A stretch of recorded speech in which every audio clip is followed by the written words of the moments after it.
Okay, I just wanted to give a quick overview of how the Showermiser actually works. It's actually very simple. It's basically just a valve that goes between the mixing valve and the shower head, and it redirects the water back to the freshwater tank on command.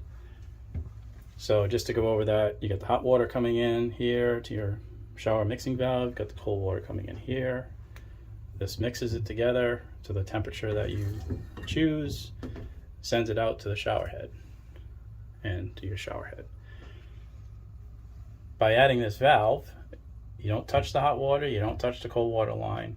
You're only going to need to mess around with whatever plumbing is between the output of the valve and the shower head fitting. And this particular one is the OEM model.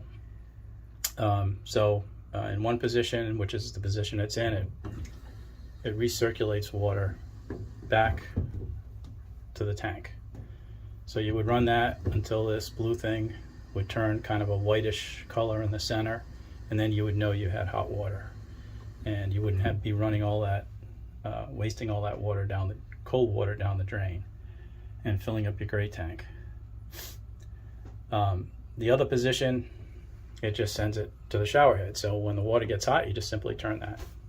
And it has a third position, which is off.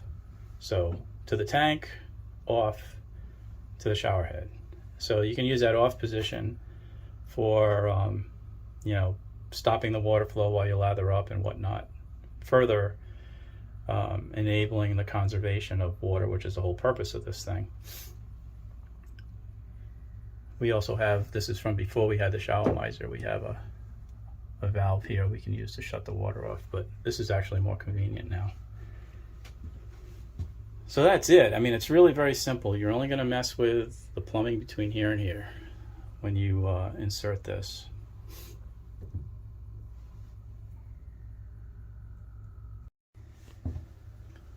So we were talking about the plumbing between the mixing valve and the fitting for the shower head.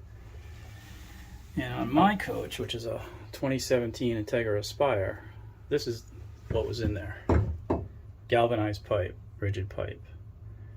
Now the opening on the back wall, which is in the bedroom, to give you access to this area is only about this size around the valve here.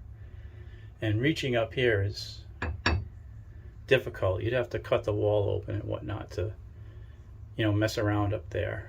I was able to take this fitting off by simply unscrewing it. And then at that point I was able to turn this off, the fittings that were on the back of the mixing valve.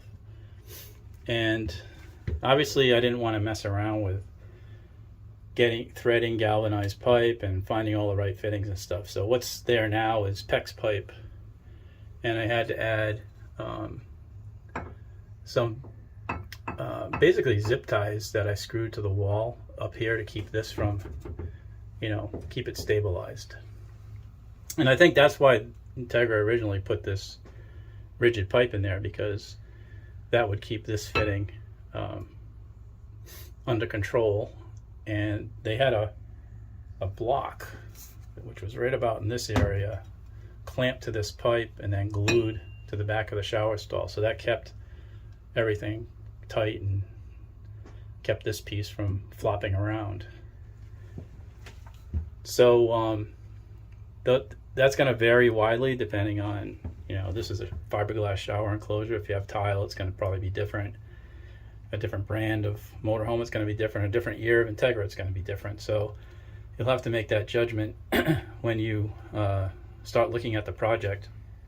This particular valve, the OEM valve here, has PEX fittings on it. So it actually has one outlet, an inlet, and an inlet. So actually, it's on the way. I got that backwards. So this fitting actually has an inlet and two outlets. And they're standard, PEX fittings, and you just use crimp rings. You can buy a PEX crimp tool for about $35 on Amazon. Works great. You can buy the crimp rings at Home Depot, packs of 10.